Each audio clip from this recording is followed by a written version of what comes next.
friends, it's Wednesday's Why. I look forward to starting the new year and doing more of these, so excited about that. Just so it doesn't distract you, I've got some patches here that I'm wearing because I did a number on my hand, and so I'm using some great products, Renew 28, and the patches to help everything get well. And I did it yesterday, and it's already doing much better, so that's why I wear them and why I recommend them. All right, so I'm talking today about sleep and menopause. And believe it or not, you know, a lot of times we have all these different symptoms. We're like, where do we start to kind of deal with them? Well, I love, and my passion is talking about sleep. Ever since my son was young and didn't want to sleep through the night, I have had a passion on figuring out how to make the best night's sleep possible. So I really value it. So I've learned a lot. So the thing is that if you're not getting enough sleep, and that could be through menopause or other times in your life, there's a reason why. Your body is trying to tell you something, and we need to learn how to listen, okay? So I want you to think about it. When do you wake up during the night, okay? Do you wake up between 11 and 1? Do you wake up, or are you awake between 1 and 3? Or are you awake between 3 and 5? And it could be all of them. So just be aware. If you're not aware, take note of it and kind of discover what it is and what you're maybe dealing with.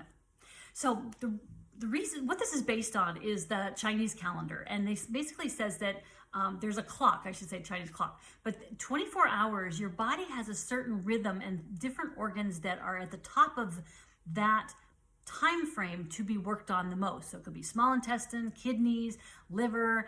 And so your body, if that particular organ is not doing well at that time, then you're going to have some symptoms. And so we try to find out, you know, what that is. So if you wake up between 11 and 1, that is your gallbladder time, okay? So it's not, what the whole process of the gallbladder is to process fats and toxins. So you may be getting bad fats in what you eat. You could have anesthesia, and so you have a lot of chemicals in your body. The foods may be have too many chemicals in them. So you may be eating, like, say, processed foods. Maybe you have other toxins in your life that your body is not being able to deal with.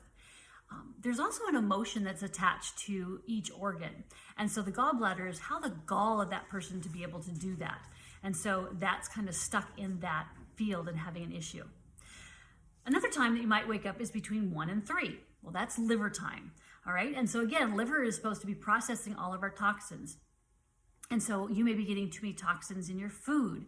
You may be inhaling toxins. You may have it in something that you're putting on your body. That's why I make sure I have really good things I'm putting on my body so I'm not detoxing my body with chemicals.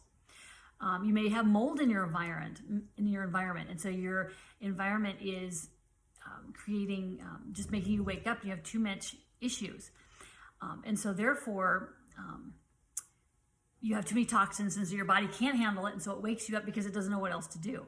So again, the organ or the emotion that's involved in the organ of the liver is anger. And so if you have too much anger, that's your liver that is not detoxing well. Okay. Now, if you wake up between 3 and 5, that's your lungs. Okay. And so lungs, same thing. It may have too many toxins. You know, the mold I talked about, inhalants in your environment. It could be on the sheets, on your clothes that you're wearing. And so it's getting overwhelmed by all those toxins and it can't detox. The emotion of the liver or the lungs is grief. And so if you have grief in your life, you may be waking up at that time during the day and not being able to sleep.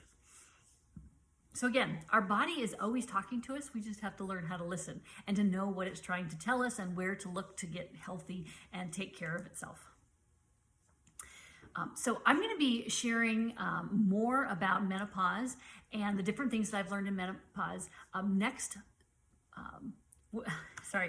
Tuesday on January 23rd at 6 p.m. about different issues that I come up with menopause and why they'll say these patches are maybe be helpful for you as you go through menopause. And so I'd love you to join us and we'll learn about more organs that are kind of involved, what's dealing with hot flashes, and just what you can do to kind of get yourself ready to do that. You know, I always think it's interesting that back in the 80s, when people would get, you know, kind of pregnant, they would kind of wear big tents and not wear form-fitting clothes. And there was just kind of like, you just kind of wanted to hide that you weren't pregnant.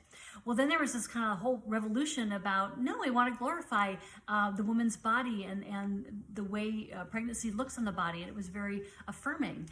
And I've seen that same thing with menopause, that it was kind of a taboo subject. No one talked about it. And our generation is just trying to like say, hey, let's address this. Let's find out what's going on so that we can be the best that we can be. So I think that's an exciting journey that we're all on. So I'd love you to join us next Tuesday, I'll get it right, on the 23rd of January at 6 p.m. And we're doing a Zoom. And so I can send you a link for that Zoom and let me know, and I'll send that to you. All right, well, great. Have a wonderful rest of the week. Blessings. Oh, wait, I'm Jody. I forgot to say. So I'm Jody Colegrove, and I help you discover that root cause of your health issue so you can finally get some answers, have clarity on what to do, have energy to be able to do it so you can live in peace, knowing you're headed in that right direction, getting back that health you want that you so richly deserve. All right, blessings.